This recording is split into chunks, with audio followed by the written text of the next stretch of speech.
Hello, friends. Today, Joey and I are going to talk about attachments, expectations, and assumptions. Oh my, a recipe for resentment and how to undo it all. See you in a sec.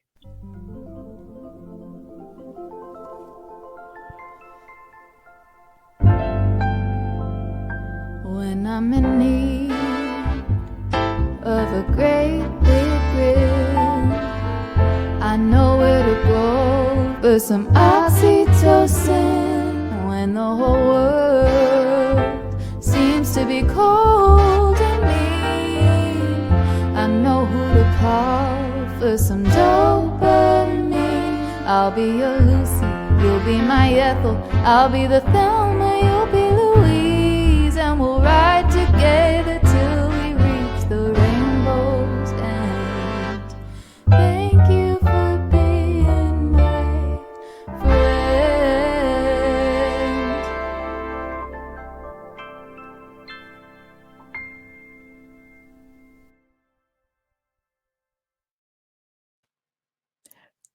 Welcome to the show today, everybody, and welcome to you, Joe. It's been so long. It seems like we're just all tanked up with so much to talk about. And where do we start?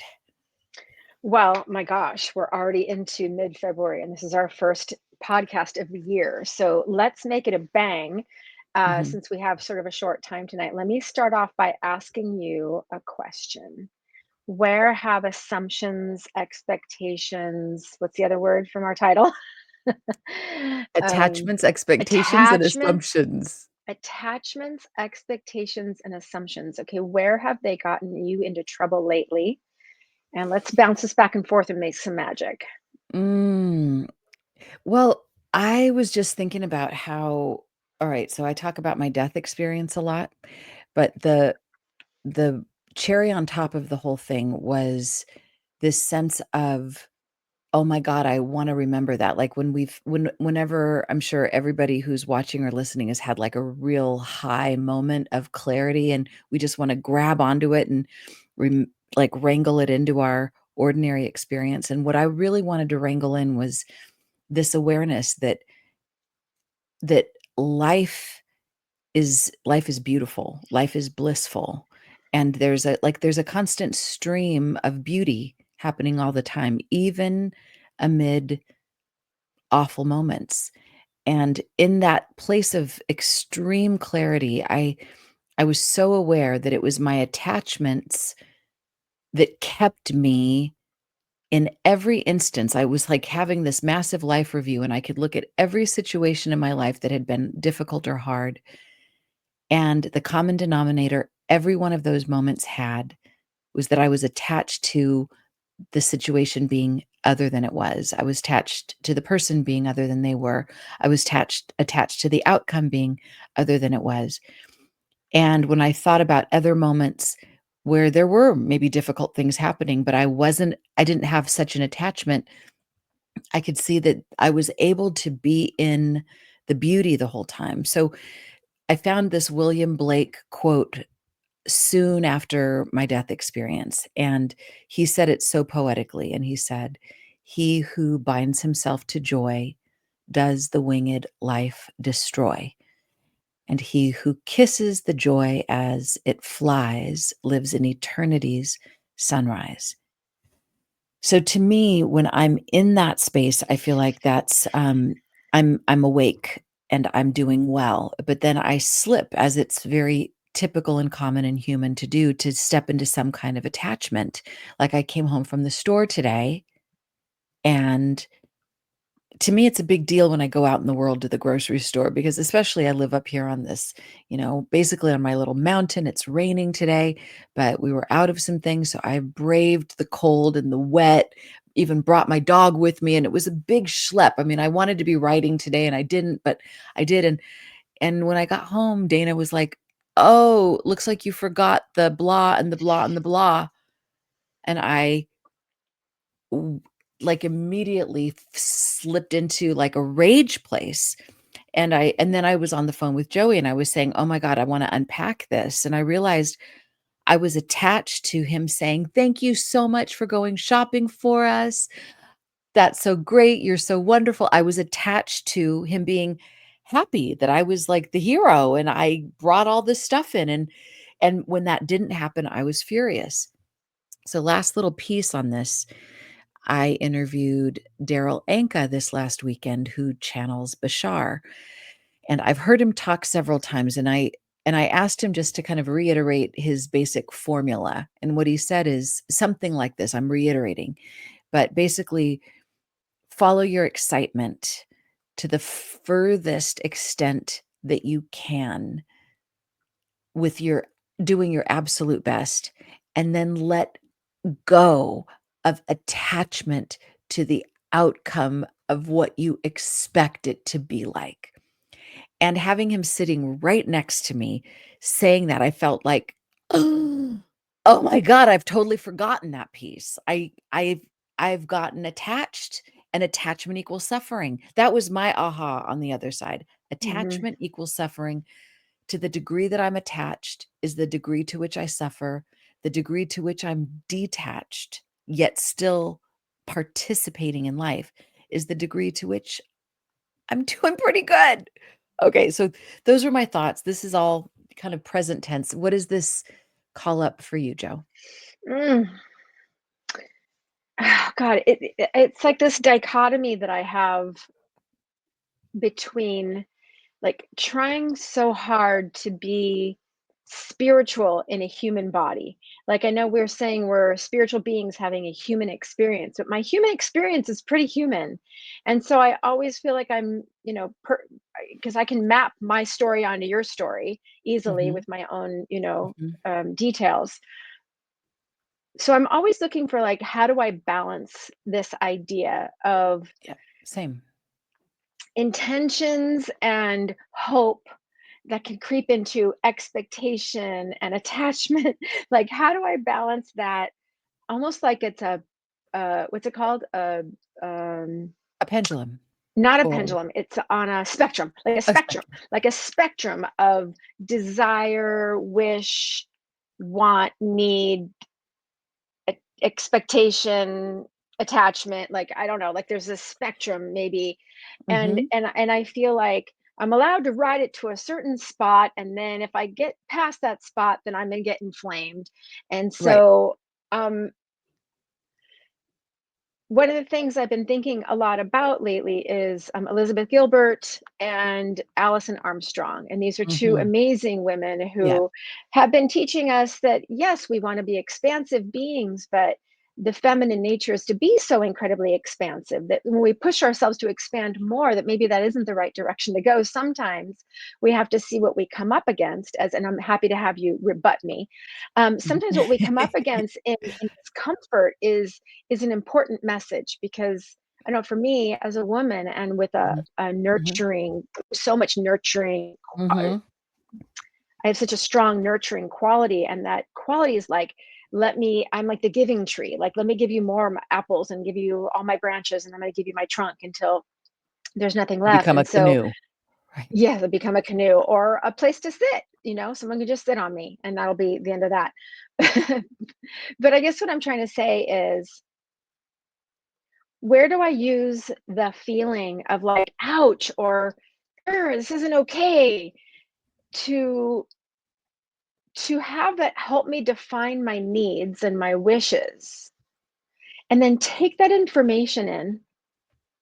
and give that information to my royal self, my higher self, and have that part of me make decisions in my life out of grace and love, not out of expectation, not out of disappointment, not out of attachment, but like, oh, this tree is reporting on itself and I need a certain amount of nitrogen. And this nitrogen comes in the form of, I need more room in my house for my guests. Mhm. That's where my issue's coming in. Oh, Like, yeah. right. So I'm going to take it off of yours and put it on me. I live in a 2-bedroom apartment. The other bedroom is my partner's office. And my son needs a place to come. My mom needs a place to come. I want a place for my guests to come. And because it's the office, it doesn't get like we have to make the bed or unmake the bed or make it into a couch, or it's just not. inviting enough, and it's vital for me. I moved to Oregon to be by my son who needed my help, and he just recently said, "I don't feel comfortable coming there because I don't have a place I can go that's my own." And I last night, it was just on top of a pile of stuff, and I just lost my shit. Mhm. And I didn't lose it too much out there in the world, but I felt this like Oof. I literally put my fist together. I'm like, this isn't working for me. Mhm. Like Mhm. that was Mhm. the extent of my reactivity. And so what it's helping me to see is it's helping me to see that I have a need that when not met is like a violation of my value system, and so it's Mhm. helping me to define my value system. And now I got to take that issue, I got to take that feeling, I got to take that part of me that overstretches myself because I want to accommodate everybody and never get in anyone's way, and I have to go, ooh, I hit an electric fence that's clearly defining a value, and I need to take that value, I need to bring it to my higher self and find a dignified way to have problem solving in my home with other human beings. But if I'm attached, have expectation, and pissed off at someone because they're in my way for me getting what I need, and then I'm acting out from this place, that is the recipe we're talking about of resentment and causing such trouble in relationship. And so I would like to bat this back to you. Help me figure this Okay, and I will do it right after this. out. Friends, we are hoping that you would accept a gift from us, and that is our friendship formula as we defined in our first season and that we talk about all season long. The Friendship Formula is a beautiful worksheet and workbook that Joey created, and you can get it for free on our website, anatomyoffriendship.com. And in the meantime, thanks for being our friend. And don't get soap in your eye. Keep your mouth covered. You're good. So, Cover an eye.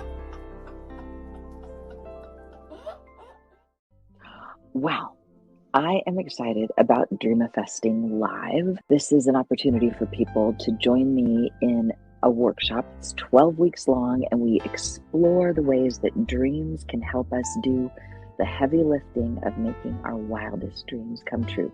Go to kellysullivanwalden.com, and on the homepage, you'll see a big banner for Dreamifesting Live, and I hope to see you there.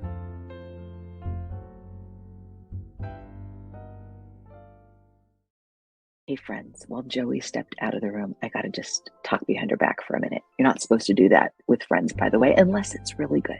So I wanna let you know she's got a little space in her calendar.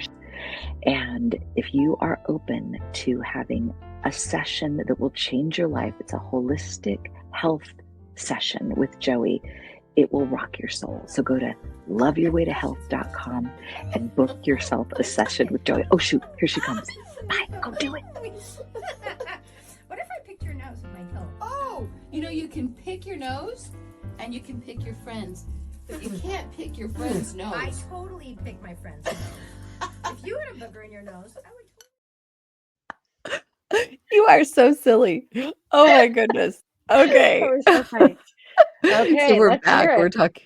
talking about attachments, expectations, assumptions, a recipe for resentment. So I think I completely agree. You and I are on the same page. Obviously, we want to be in this human experience. We want to honor the human experience, but also explore our higher nature and how we can step up to that. And we are going to slip. We are going to have expectations. I think that is absolutely part of the gig, but it's what we do with it.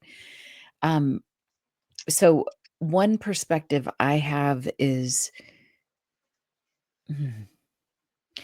I think there's the conditioned perspective on what one should have or what I should have that comes from the world. It comes from looking out at social media, what other people have, and the stories I've made up about what it should be. So we could say it's like a younger, more hypnotized self that is making up these rules and expectations versus the kind of looking at my life from a more divine perspective.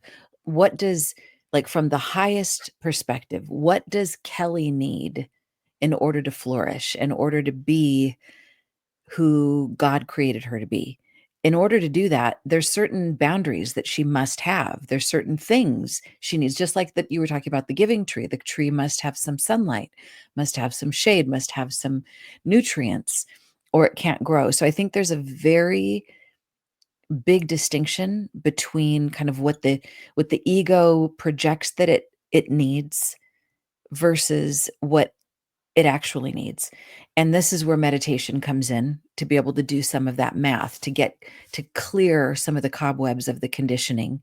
I mean, for example, this is kind of gnarly, but I'm somebody that has, I'm not an easy person to be in a monogamous relationship with, not because I'm a cheater or anything like that, but because when I get triggered, I have this habituation to look at the door and look at where, then I'm gonna go, at least in my mind. But lately, I've been around so many people that have lost their significant others. I mean, like, kind of a baffling number of women that have lost their husbands or their person. And I know when I'm in that conditioning field or in the conditioning field of anybody who dies, all of a sudden I feel like I'm given a wake-up call about what matters and what doesn't matter. And suddenly, all that matters is the love. I mean, last year, Dana had all kinds of health complications from his hip surgery, and I feel like the blessing of that was that it stripped away so much of my bullshit, and it put me I feel like my heart got to grow 10 sizes bigger, and I've been in a state of so much more love than I've ever been before, because I feel more tapped into what I'm really here to do and what I'm really here to have, instead of all the stupid little bullshit shoulds. So I think some of the things that we really want are really important and necessary and worthy of fighting for, and some of them are just bullshit. How do we know? We have to do our own we have to go through our own stuff, and I think once we go through difficult moments, we come out the other side, I think, a lot more clear. So I bat Mm. this back to you in Okay. these 2 We minutes. only have a couple minutes left, so I'm actually going to bring it back to We you have with a 4 question. minutes Okay. Um, or 3. since I'm lucky enough to be in the Dreamifesting class that you were just advertising Oh in our god. ad, um, I would like you to maybe give our audience like a little bite of go under that, go under that, go under that, which you lead us Right. to, like, what is the need all the way down, and how much of that need is actually in a perspective shift that we already have it. So why Ooh. don't you just do like a mini version of that, because it's such a gem, and I would love for everyone to be able to just do a teeny bit. Do you think you could do a tiny? I am so gonna try. I just found this amazing quote today. Oh, okay, I wanna throw this in. "Don't judge each day by the harvest you reap, but by the seeds you plant." Robert Louis Stevenson. So, this is so much about what we're intending, as opposed to saying, "Well, is it here yet? Is it here yet? Is it here yet?" It's like, nope, like, just thinking about what we can do each day. So in Dreamifesting, there's this whole, and thank you for asking that, because that's so big on my mind. I think people come to Dreamifesting because they're wanting to manifest something using their dreams to do the heavy lifting, which is kind of, from the outside, that's what it looks like. But what one of the first exercises I have people do is to make the list of everything they want. Like if a genie showed up, everything, the big house, the big car, the travel, the fame, the accolades, the blah, blah, good health, all of the The stuff, relationship. Yeah. relationships, all of it. And then pick one of those things. And this is an exercise for you to do, and pick one of those things. Let's just say the bigger house. So, Joe, because that Okay. was something you were talking about. So, Yes. um, let me do it for you. So, if you all of a sudden, boom, had that bigger house, what would you then be present to in terms of a quality of being? Um, the quality of being would be I would be a spacious, invitation for the people that I love to be here with me. And some of those people need care, so I could care for them as well. Right. So you'd be a spacious invitation to care for the people you love. Right. Okay, Or so have the people that I love over. Yeah. have the people okay, so if you all of a sudden, boom, you have that. It's happening right now. Mhm. Under that, what is the feeling of having that present in your life? All the people that you want in your life, being able to care for them. All right. I'm going to report on what comes up rather than what logic wants to say, okay? Yeah. Yeah. I would feel whole and I would feel connected. Whole and connected. What did logic want you to say? Oh, logic is like, "Oh, you're already whole. You're whole and complete and you're part of God." Right. You don't But you don't there have to have the thing in order to be whole. And so I was correct. arguing with myself already. Okay, but whole and complete, and then we could keep And going. connected. Whole and And connected. whole and Yeah. connected. Whole Right. and connected. So let's just go to one more deep. Just one more Mhm. in the last Mhm. minute. If you're whole and connected, then what? I'm gonna say what just came up rather than logic. I would die happy. Okay. So I would die happy. We can land on that. I could die happy. So Mhm. all of that, all of the connection, all of the wholeness, all of those things, these are all basically qualities. These are energies Right. that are available right this moment. So yes, it would be so nice to have that big house, and that is certainly possible to have. But in the meantime, to court the energy of the feeling, that is, I think, much more aligned to what Right.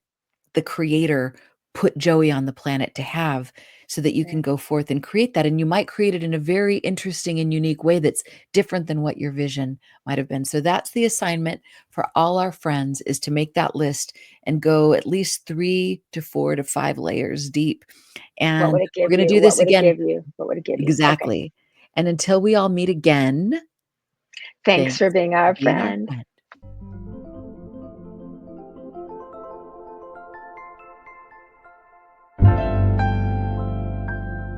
Thank you for joining us on Anatomy of Friendship. If this has been helpful to you, or if you have questions or comments, Please share them with us at anatomy-of-friendship.com. if you haven't yet, take a moment to follow, like, and subscribe to our show. And don't forget to share it with a friend or two or a few. Special shout out to Dana Walden at Love Hub Productions for being our engineer, producer, and for writing our friendship song. And Karina Grandma for being the voice of our song. Take it away, Karina. Thank you